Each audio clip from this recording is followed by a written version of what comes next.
ದೇಶದ ಮುಂಬೈ ಯಾರು ಕೈವಶ ಮಾಡ್ಕೋತಾರೋ ಈ ದೇಶದ ಅರ್ಥವ್ಯವಸ್ಥೆ ತಮ್ಮ ಕೈಲಿ ಇಟ್ಕೊಳ್ತಾರೆ ಅನ್ನೋದು ಅಷ್ಟೇ ಸತ್ಯದ. ಯಾಕಂದ್ರೆ ಮ್ಯಾಕ್ಸಿಮಮ್ ಕಾರ್ಪೊರೇಟ್ಗಳೆಲ್ಲ ಮುಂಬೈ ವಾಸಿಗಳು.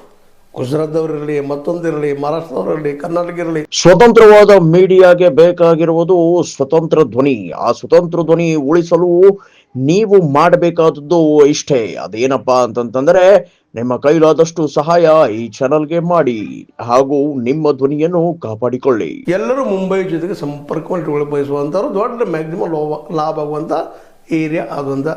ಹೀಗಾಗಿ ಮುಂಬೈ ಚುನಾವಣೆಗೆ ಎಲ್ಲದ ಬೆಲೆ ನೆಲೆ. ಈ ಸಲ BJP ಅಲ್ಲಿ ಗೆಲ್ತದನ ಅಂತಂದ್ರೆ ಈ ಒಂದು ಏನಪ್ಪ ಅಂತ ನಿಮ್ಗೆ ಗೊತ್ತದ ಎಕ್ಸಿಟ್ ಪೋಲ್ಗಳು ಹೇಳ್ತಾ ಇದ್ದಾವೆ. ಇವತ್ತು ಬೃಹನ್ ನಮ್ಮದೇ ಮುಂಬೈ ಅದ.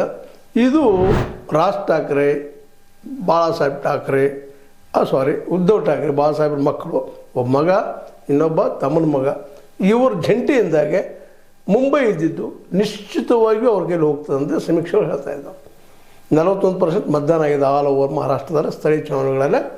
ಎಲ್ಲರ ಚಿತ್ತ ಈಗ ಯಾಕಪ್ಪ ಅಂತಂದ್ರೆ ಹೇಳಿದ್ದೆ ನಿಮ್ಗೆ ಆರಂಭದಲ್ಲೇ, ಮಹಾರಾಷ್ಟ್ರ ಇದ್ದಿದ್ದು ಮಹಾರಾಷ್ಟ್ರದ ಕೇವಲ ಅರ್ಥವ್ಯವಸ್ಥೆ ಕೇಂದ್ರ ಅಲ್ಲಿದ್ದು ಮುಂಬೈ ಇಡೀ ದೇಶದ ಅರ್ಥದ ರಾಜಧಾನಿ.